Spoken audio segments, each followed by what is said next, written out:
Hello, and welcome to another episode of the Feudal Future podcast.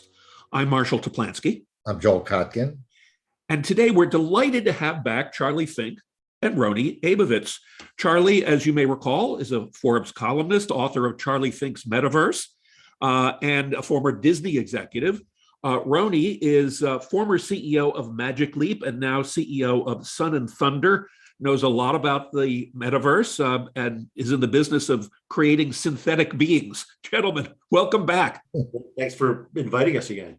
You know, our last show with you got such incredibly great feedback that we wanted to continue the conversation about the metaverse. And I thought today we would focus on the social and broader societal impact of the metaverse and kind of look at where it's going, how it's going to capture the attention and involvement of people, and where you see it going. Well, you know, the first thing I guess is, what is the metaverse essentially an extension of the video game, or is it significantly different? Well, let's start first, if I might address that a few minutes from now, Joel, but I just want to do a bit of history because the past is prologue. And right. As you know, humans don't really change, but something changed humans dramatically in 2007 called the smartphone. And the smartphone suddenly became our primary screen, and we walk around with it, and it mediates most of our relationships because, of course, it enables social media. So that, and this is an example I use all the time, you see a mother pushing a daughter down the street in Manhattan, and the kid has her screen and mom has her screen. Right. And their entire relationship, though they are physically present with one another, is mediated by that machine. So that in our lives in general, as adults, we are infinitely available and rarely present. So when you see it's really changed our behavior, and it's changed fundamental relationships like parents and children. It's changed the way people are raised. Well, that's very interesting. Changes the way families communicate. So the notion of being present is really kind of real-time synchronous communication. Yes. Not necessarily face-to-face in the atomic world. Right, but my point here is, so look at how much humans have been changed in the past 13 years, right? We can't even conceive what would happen to us without our smartphone.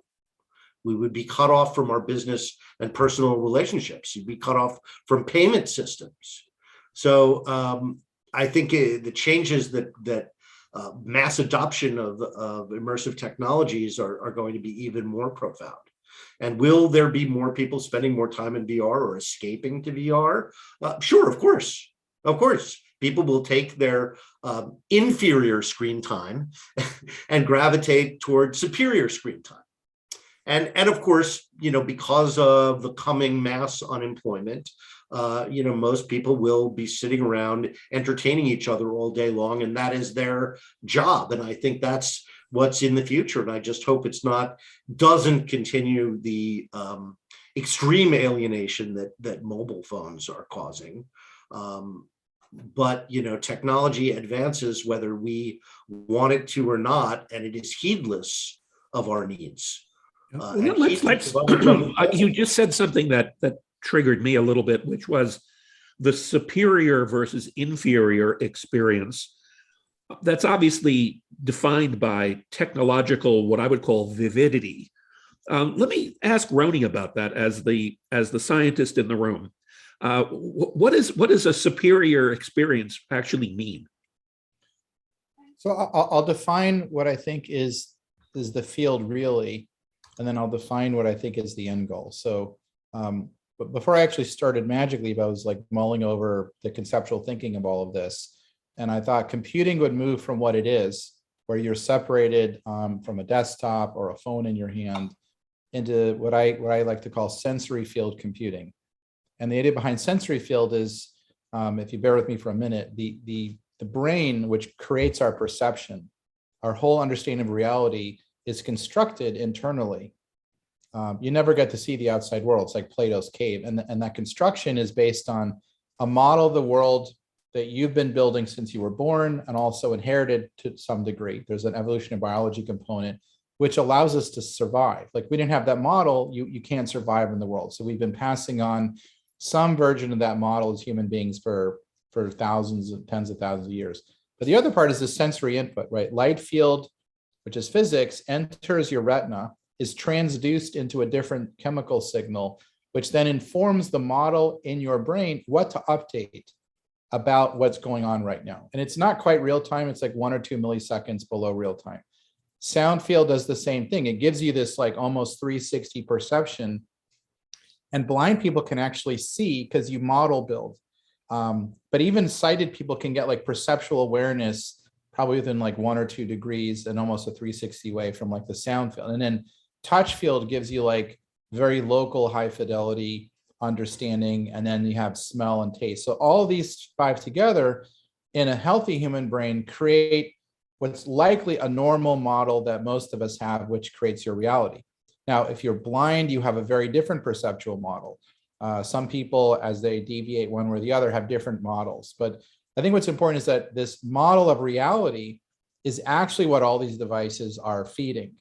So think about all of these things, they're rudimentary sensory field computing. Now, my definition of like what you call that vivid, that maybe like technological vividity, I think of that as neurologically true. Now, what I mean by neurologically true, and I think this is really relevant to what you're asking, Marshall, is that neurologic truth is the point where that human being can no longer perceive, is this world zero reality or is this a digitally created reality? We are very rapidly approaching that point. I've experienced things already that have crossed that line. Now, it's not widespread. We don't have billions of people in it yet, but are we going to get there to maybe, in the late 20s? We're still not at neurologically true. We're getting closer. In the 2030s, we might be crossing that line on many levels, like on light field, on sound field. We might really be coming there. And it's surprisingly lower bar than you'd think. The human brain is not the end all be all of the universe. It is actually a thing that's there that allows us to survive. And it's just another really cool piece of matter in the universe, but it's not the end all be all. And it's surprising how we're passing it. Like, just like airplanes can fly and people can't, and cars are faster. Like, we're going to get passed by everything. And people in this field, like what you call XR, the broader field is really sensory field computing. They're learning how to send the signal to your brain to completely give it the input it wants to create a perceptual reality, which is digitally created or blended. So our distinction of being in like what I think of as world zero or infinite amount of created worlds, that's going to happen. Now, whether that's a good thing or a bad thing, that's for us to discuss. But like I could say technologically, we're in the 20-year range of that happening at a mass scale. Maybe lots of people experiencing it in parts this decade, tons more in the 2030s. Well, and you're right about when that happens at scale, You're right about the bar being relatively low for that. I mean, for anybody who's ever looked at, well, just take this session that we're doing right now. We're doing it on Zoom. Humans think when they look at your face, Rony or Charlie, and they hear you talk, they think you're talking in real time. But in fact, there's probably about a 15 nanosecond delay in there, right?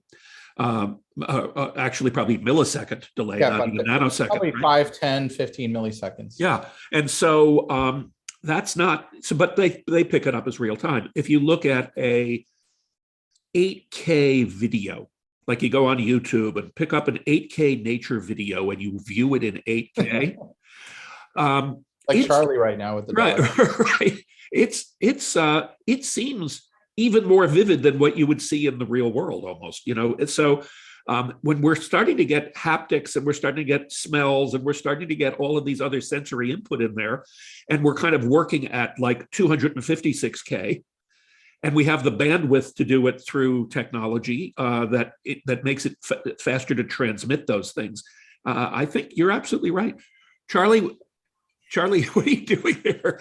Is that a real dog? Or is that a real dog or is that an AI dog?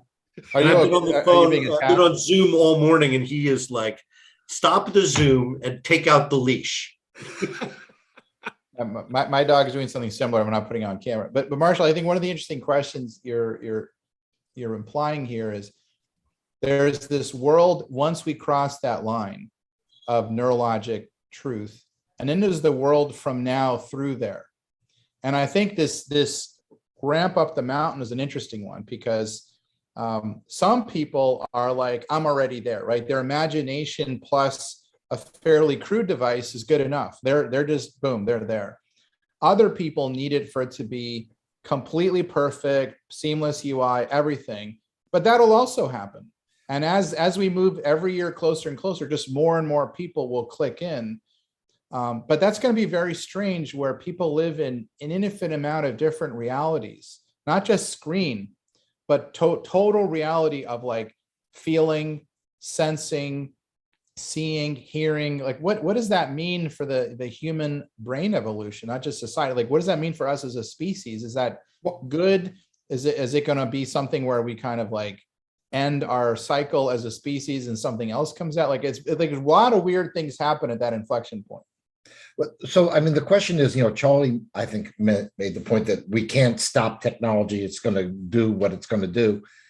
And you're raising the question, what kind of society would we have when, particularly if you combine a deteriorating physical reality with an enhanced artificial reality? I mean, that's, I think the best thing against where we're going is a walk in the woods,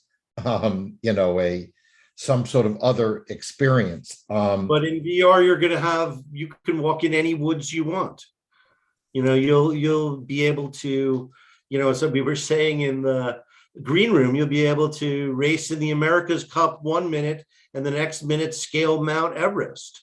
But actually not things do are either. going to be simulated.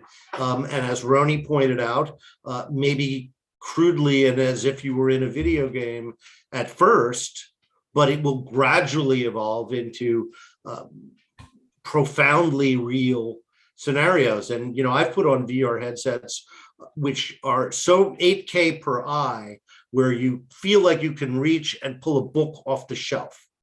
That is so, it's realer than real. And you almost get dizzy because it is so. Actually, Charlie, what's interesting is I've done similar things where it's overshooting. We don't even need that. Right. Actually, to dial in neurologically true, some players are going too far, and they'll find out you can roll it back and actually just give the brain what it needs in the way it needs it is actually going to be the answer. So we're already seeing overshoot, which is kind of telling you we're absolutely going to get there. Like sound field, we are like 99% able to create super naturalistic sound fields. Visual, I think if you assembled all the competitors together who don't talk, everything that you need to actually totally solve this problem exists in the world right now today. It really does. If they talked, this thing would accelerate by like maybe a decade. But they're not talking, so they're trying different things. But eventually, all the money being spent by all the smartest players, we will cross those lines and they will optimize. We're really close. I mean, Charlie and I have seen things that are really close on the edge. We're really there. Let me ask the societal impact question. And I call this the Kotkin question, because Joel is known for having written a book called Tribes, which basically talks about how humanity organized itself into tribes. And do you think that we'll see humans sticking with that as an organizing principle? Or digital tribes? Yeah, will we have digital tribes? I mean, we have clans now in video games, right? The next book, but or will we see more individual action that is we would think of as rogue players as opposed to organized team players? Charlie, you want to go at that first? I'm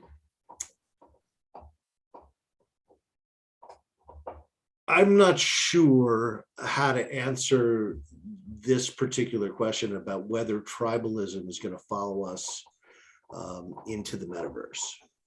But so far, every human failing follows us everywhere. So I don't see how it won't, because that's our natural instinct is to find our tribe. And if you're spending more and more time in VR, you probably will naturally gravitate toward places where your friends are going to go. I'm going to be, tribes were organized for. Well, I'm not going to a Donald right? Trump rally, but there are a lot of people who will, and they'll find their tribe there. Yeah. Joel and Marshall, I'm going to take the controversial, like, far end of this one and say it's a bit dark and pessimistic. I think not only will it be really tribal, because people perceive you're in an unaccountable place, like you're not really going to die. You can't really hurt something in there. I think the worst of human behavior will show itself. Oh yeah, no question. I think we're seeing that already in, like, the crazy fractionation across social media and, like, the weird, like, 4chans and 8chans and all the bizarre conspiracy theory. But you also see it at large in video games, where, like, clusters of teenage wild boys, like from Clockwork Orange, like, go after, attack women, and like the worst of human behavior, in fact, I think, comes out because people feel they're unaccountable. So, like, my nightmare of this, and I've been really pondering it, and I actually think, by the way, technology is not inevitable. We can and should put some safeguards around it. It's not like a meteor come and hit us. We're doing it. So I think we have to realize what could happen. But I think you're looking at a Clockwork Orange type world, that the worst parts of the human mind and the best parts, but unfortunately, I think the worst parts may come out more. Yes, agreed. Enclaves of goodness, but it might be 20 or 30x the darkness of the human soul coming out, the worst behaviors. I don't know what it is, but I don't think it's, like, even. It's not 50% of it. We see this on the internet now. I mean, the problem is identity and anonymity. A lot of it's gotten to the point on Twitter, if you enter a political discussion, you're entering into a discussion filled with bots. So, all of this bad behavior on the internet stems from you having no identity and no accountability. Well, this notion of bots is an interesting one, because let's take Rony's point about kind of Clockwork Orange perversion. What's the antidote for that historically? Well, the antidote to it is humans banding together saying, we're not going to take this anymore. We're going to kind of win back our world, right? And so societal norms get bubbled up and reimposed by people who feel as though the world has gone too far. But if we're talking to bots, what's the check mechanism in a bot? We talk a lot within the AI community about trying to put ethical, stopgaps or ethical code into the bots so they won't act in a rogue manner. But I wonder whether or not this whole question of imposing some form of what today we would think of as universal morality, but maybe not in the future, how does that get implemented? So Marshall, I'll give you a real example. So we made a ultra realistic digital human named Micah. I think Charlie might even got to meet her. Yeah. And my early experiences showing Micah to, maybe the first few hundred people were not Micah doing bad things, people doing bad things. Mm-hmm. It was so disturbing. Mm-hmm. And then we brought in this really brilliant woman from London. Her name's Alice Rowe, to be the creative director. We're like, how do you create guardrails? And we built this kind of editorial ethics team around Micah. And we couple of the implementations so that you understand you can actually build ethics into AI, but this wasn't to prevent the AI from being harmful to people, but people from doing harm to the AI. So what do they used to do? They used to get into her personal space, right, and do things that were like how could you be doing that? That's just horrible.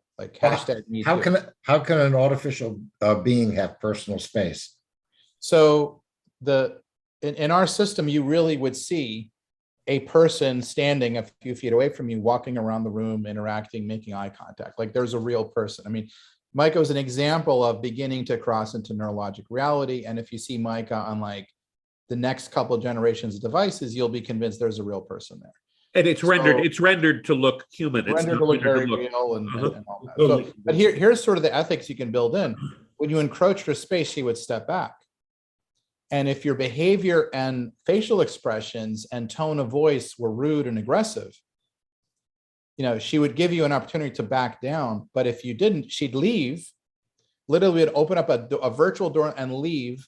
And then that was it. Like, you lost access to MAKO.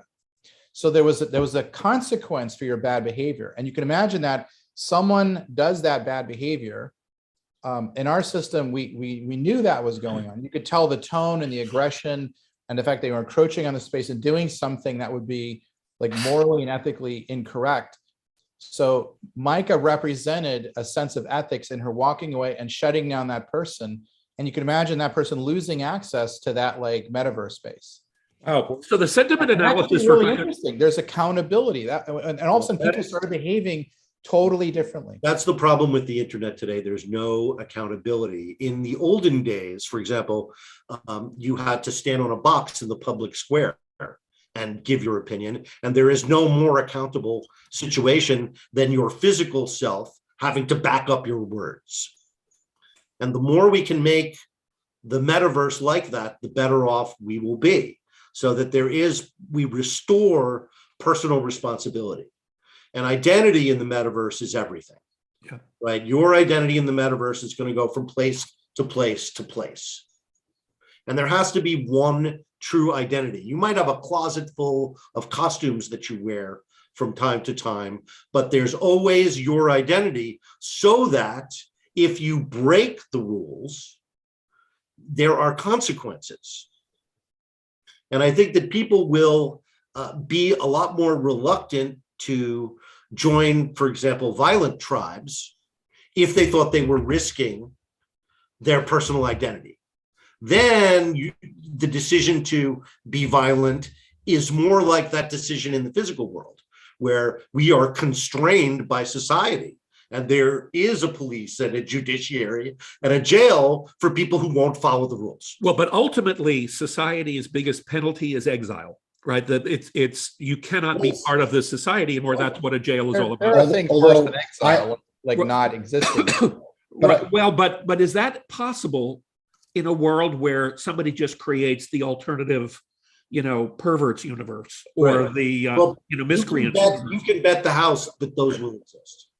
Yeah, but I'm going to push back a little bit here, because what I see, what the tech guys are doing with censorship and canceling and making, taking assumptions, sometimes algorithms that have no sense of irony. You can't tell a joke. I don't trust you guys, to tell you the truth. At the end of the day, I don't trust you. I don't trust the technocrats, and I don't trust the technologists. I don't know what the alternative is. But I just wonder whether somebody will say, well, this is sexist, even if it might be very traditional. You could put in all sorts of restraints on things that were very normal behavior throughout most of history, and decide, well, you're saying something that could lead to something else. And I just have tremendous fears that if you had a metaverse where everybody had to be in it, they were conditioned to go in it, but that they're afraid to say something that maybe will get the algorithms stirred up. That's not a tech question. Who in society, in a particular country area, should make the rules and laws and norms of society that we follow? It no longer is only a physical thing, but who should make that rule? We've made an artificial distinction that physical society is ruled by one group and digital society is run by a couple kids who made billions of dollars who have no idea how to be lawmakers. So, but our lawmakers who don't even know how to use AOL, who still think AOL is relevant, and they just started to learn email, like in 2020, 2022, are they the ones to sort of like, who creates the laws and norms in this merging of digital and physical? Like, well, that's actually the fundamental question. Right. Well, I mean, is that and not just who makes it, but how? What is the process by which that bubbles up? Is that a participative process, or is that a classic technology development and then let's patent it kind of a proprietary approach. I got to throw this in there because I'm working on a paper and a series of talks with the president of the University of Miami. But I'll just put this theme out there. We're debating the idea of computational democracy versus computational autocracy. This you're really like, this is the fundamental question of the next 100 years. Is there going to be a computational democracy that decides the norms and behaviors and laws and codes, physical and digital, because those things merge? Or like we have right now, computational autocracy in China, but also in the US, because the people that run tech companies, it's a monarch that decides things. It's not a democracy. So will we have computational democracies? I think that's a very fundamental. Yeah, that's a very interesting question of how. And like to see would you find that the populace will be willing to participate in it? But do they have the knowledge to be able to really understand what it is you can and can't do technologically to be able, because that's going to be a constraint, right? I mean, think about what is the state of sentiment analysis? You're talking about your world with Micah. It sounds to me like what you're including there in terms of the ability to hear tone, to hear modulation in people's voices, is probably a couple of steps ahead of what's commercially available in terms of analyzing words, which is normally what's used these days as sentiment analysis. What's going on with that? Are we seeing the envelope pushed? And do people know enough to be able to actually include these kinds of technologies in their democratic deliberations around what should be moral and not? Well, is there do we have the Jeffersons and Hamiltons and Philadelphia conventions of this question, right? Because when we created this democracy in the United States, which is still fragile, there were a lot of smart, thoughtful, rational, progressive people debating it for years and months, right? What does that society look like? And they cobbled together our Constitution, which is good but not perfect, and you got to amend. Like, do we need that here? Do you need that sort of global brain trust of like the smartest, rational thinkers, but not just computing people, right? Who have one way of looking at the world. It can't just be a single CEO or small group of people at a big company makes all of this happen. That, like, the United States was hundreds of very smart people debating and crafting something which was durable. Like we're having none of that going on right now. Like that's completely missing.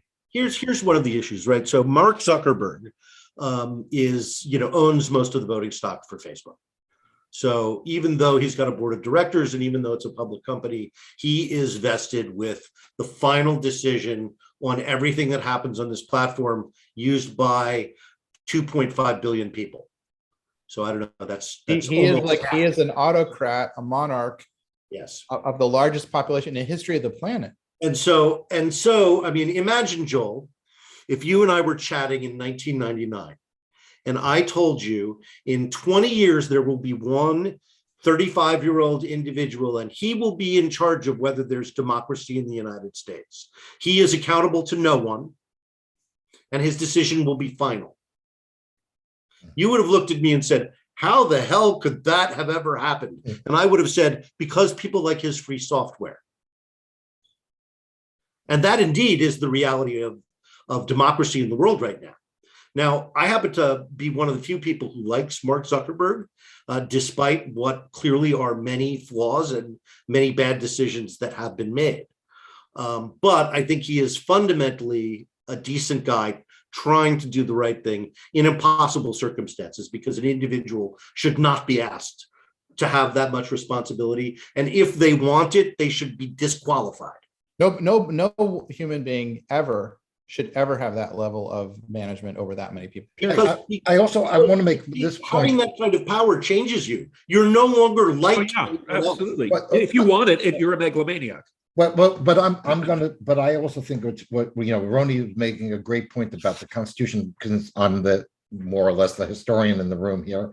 The big thing is these people were connected to the past. They knew Roman history, they knew Greek history, they knew they read the Bible. They as opposed to, no offense, guys, most tech people are unbelievably ignorant about virtually everything except their area.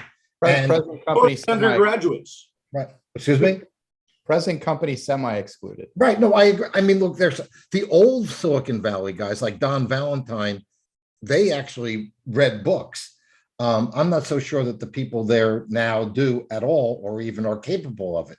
So the question is that you have people who are technologically minded. Irving Kristol made this argument. He said, if you're a scientist or an engineer, you think that there are solutions to things that James Madison and Alexander Hamilton knew there were no solutions to, that you had to modulate things. You had to draw on the past. I'm constantly going back to Aristotle when I'm writing about cities, because he said a lot of really good things. Now we have a group of people who are in this, I love your computational autocracy, but they have nothing. They don't have religious sentiments. They don't have historical understandings. They're sort of themselves kind of artificial beings. And that's very, very worrisome to hand the world over to them any more than I would like to hand it over to Xi Jinping's cadres. By the way, I think you're hitting the most important thing about this society. If the metaverse, the physical, digital hybrid, and then the fully immersive hybrid is built and managed by like the kind of progressive minds that created the Constitution, like better versions, right? Because they excluded women and right, of course, who weren't white. Like they had flaw. Like you make a better version of that and say this new system of reality will be governed by everything we've learned from the last few thousand years. Like let's improve on the best of humanity and make that the case, and create a global consensus that this is what we should do. And let's banish and exile the autocracies, the ones who, all the horrible things people want to do in these things, like say that's not a good thing, because if you do it in the digital world, it'll eventually, I believe, reflect back in the physical world. I think the argument that like playing violent video games, they always made like doesn't reflect back, I really don't think that's true anymore, especially when you saw some of the hyper realistic things that we built. I basically made a decision to not allow anything that was like beyond like this Dr. G Invaders game. Cause like, I'm like, can't put Call of Duty or things like Grand Theft Auto type things in XR because it was so violent, so real. I'm like, there's no way a kid will ever distinguish this was a game. Well, let's like, and people suffer instead of a movie. PTSD in the real world from these kinds of experiences. So basically you're just, if you do that, you have the potential of creating a whole traumatized subset of society. Marshall, when we talk about neurologic reality, I did some things that were so close. I'm sure Charlie's done. I have memories of them still now. And I'm just like, did that really happen? And so then you cannot distinguish, this is me on a couch playing in front of a television. We did something for a DOD thing that I won't talk about, but that experience, I remember as if it really happened. Running around a bunch of floors, a bunch of rooms, like really running around, chasing stuff about. I'm like, did I do that? Was that like, it's so hard to like, because it was very close to the line of neurologically. So what you're saying is neurologic truth, you will really be there. Like it'll be a true memory for you. You are physically reorganizing the neurons. Absolutely. Yeah, that's a scary thing. By the way, I was going to ask you earlier if we could do a demo of MAKO on here, but now I'm kind of wondering, gee, maybe we shouldn't. Well, I know MAKO was actually built to be highly ethical and like the opposite of what I'm talking about. Like where you're basically, we thought MAKO would be an AI that would teach you how to behave. Ah, okay. Like teach you how not to be bad, how not to do things that like, basically she's a female. She's a digital AI. So like, how could you teach men to actually behave in proper society, and things that many women would find offensive, MAKO picks up on and immediately would let you know, like, this is not right. It's kind of like almost like a thing that you could teach, Me Too training or proper behavior. Yeah. Right. Well, I don't know. This somehow the idea of learning morality from a robot doesn't thrill me particularly. But I just wanted, there are two quick things I want to get to, because I mean we could go on forever. But what is the impact on two important institutions that I have thought about a lot? One is the family, the other one is religion. Both of which have been affected by the pandemic and by video games. What's the role of the family? Is there a role for the family in a metaverse dominated world? Well, let me start by saying, in the physical world, families do things together. Whether or not the culture around the metaverse develops where we do things together. So, we go on vacation together. Are we going to do that? Right. So the other thing that I wanted to put out there, because you mentioned Grand Theft Auto, which is coming to the Oculus Quest, which deeply, deeply disturbs me. And I don't know that you can put Grand Theft Auto in VR and then say you've done anything good for humanity. Because Adam Lanza, the Newtown killer, played Call of Duty obsessively for years. Right now, what if that was super realistic Call of Duty? The object of the game in Grand Theft Auto is to commit crimes and not get caught. And a lot of those crimes are perpetrated on non-player characters who are, as opposed to Call of Duty, not uniformed military, but actually civilians. And so once you're in VR and it's okay to kill civilians, you open the door to unspeakable acts and a dark metaverse that will undoubtedly exist alongside ours. There's something called the Bobo experiment. Jeremy Bailenson talks about this in his book, where children observe adults doing improper things. In this case, they were torturing a clown, one of those toy clowns with the sand in the bottom that you can punch and knock over. So the children observed through closed circuit television, adults mistreating Bobo. And the minute they walked into that room, that was exactly the way that they behaved toward Bobo. Because we model behavior. That's how human beings are raised, by observing modeled behavior. And if the modeled behavior is antisocial and even borderline sociopathic, then that is the behavior that the user is going to learn and potentially, in certain situations, perpetrate in real life. And how does that affect the children? Well, how did it affect Adam Lanza? Well, that's a pleasant thought. I mean, after the Newtown killings, what changed? I want to take on your religious question because Charlie took on the family one.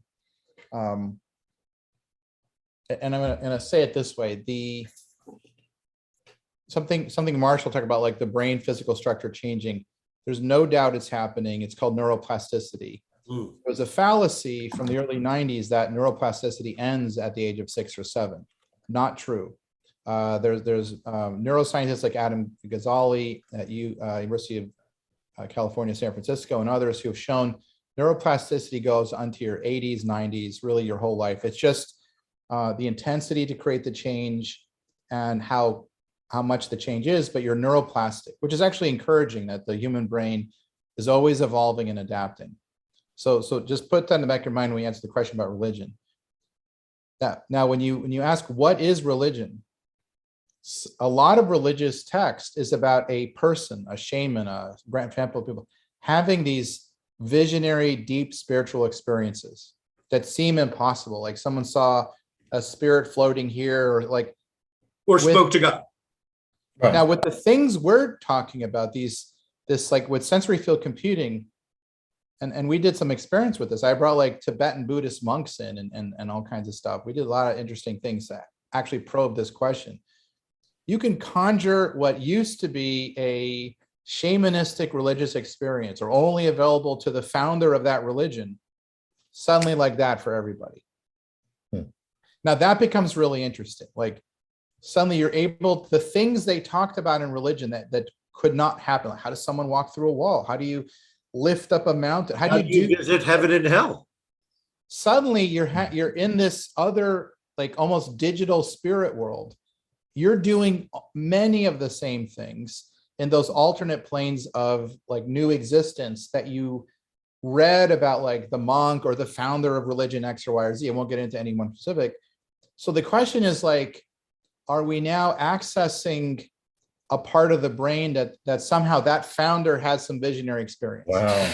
And then wrote about it and then told all these people like, I saw this in the sky, therefore we can't do this and you must wage war on that. But when you can conjure that at will because you are speaking to the inner recesses of the brain and having the same kind of experiences, some of them could be quite profound and spiritual and moving. Like it's not all violence. You could have these really deep, like visual, sonic, emotional, crying, like, you know, for example, could you raise the digital dead? Which sounds insane, but yet we did something where we took a very famous person, they were walking around the room like, okay, stop that. That is not right. But if that was a religious thing from 1,000 years ago, they would have said, how did you conjure this person from the beyond? So it has this really, like, we're beginning to cross the line of what the founders of different religions and what the prophets and all the others were writing about. You're actually, you could do that at will. And as we get to neurologic truth, more and more people will have these like revelatory type experiences, and they're going to ask, it really asks profound question like, what is reality? Like, I think what it'll ask people is like, what's reality? What's true? And what should I believe? And I think there's two paths. I don't want to leave it all negative. One of them is they discard the baggage of thousands of years of misunderstanding about religion and spirits and things like that. And maybe it leads to a cleansing of a lot of baggage and finding maybe real spiritual truths or philosophies that resonate, that aren't just like archaic baggage, or could result in just total rejection on a mass scale of all religions and philosophies and morality. So people become confused and they go, we have nothing to believe right now, because we were now seeing like what we thought was special, anyone can do. Like a kid in the 2030s will do things that almost any practitioner of major religion can do. Do this in the mountain parts and the water parts, and a snake turns into whatever. Like, you will be able to do that, and it'll look incredibly real, and your brain will think you just did miracles or you experienced things that you only read about in a religious text. So what does all that mean? You could bring dead things back to life with AI that will seem so real. You're like, what is, that's a ghost. The ghost is alive. Abraham Lincoln is walking around my living room. So there's a question of like, should we let this happen? Should we put guardrails around it? And is society ready for these sort of almost revelatory, neurologically changing experiences at a real mass scale? I'm actually quite worried about a lot of that. Well, and I understand it, because the insistence that your reality is the reality has been the underpinning of conflict since time immemorial. And so that's absolutely, I think you should be concerned about it. My question to you, and this has been a fantastic conversation. We may have to go for part 3 with the demo of MAKO, by the way, is my question back to you guys is, where are we on the continuum on that train? How long, what is it that needs to happen technologically, or it doesn't sound like we need to do much from a regulatory perspective.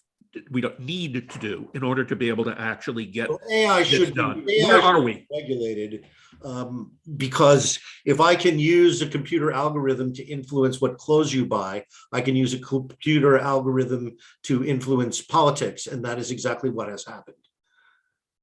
Right. So but to the point, though, of this neurological truth, that we're just supposed to sell stuff, right? But instead they end up influencing people and getting them to believe in things like QAnon. Yep. No, unquestionably. But I was actually thinking about this kind of neurological truth concept that Rony was talking about, which is where the line is so blurred between what is real and what isn't real. How far from that are we, and what technological changes or innovations need to happen in order to be able to get there?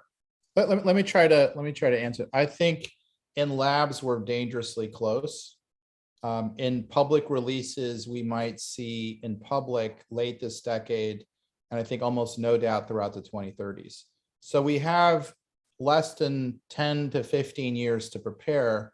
And I will say this, if you look at like Buddhist monks, Tibetan monks, and the mystics, the smartest, most introspective people, like the Sufis, the people who were like the real introspective, thoughtful philosopher mystics of all these different religions, we've had thousands of years to try to prepare the human mind to be decent and elevate. And now we have like, I think less than 2 decades to do that at a mass scale.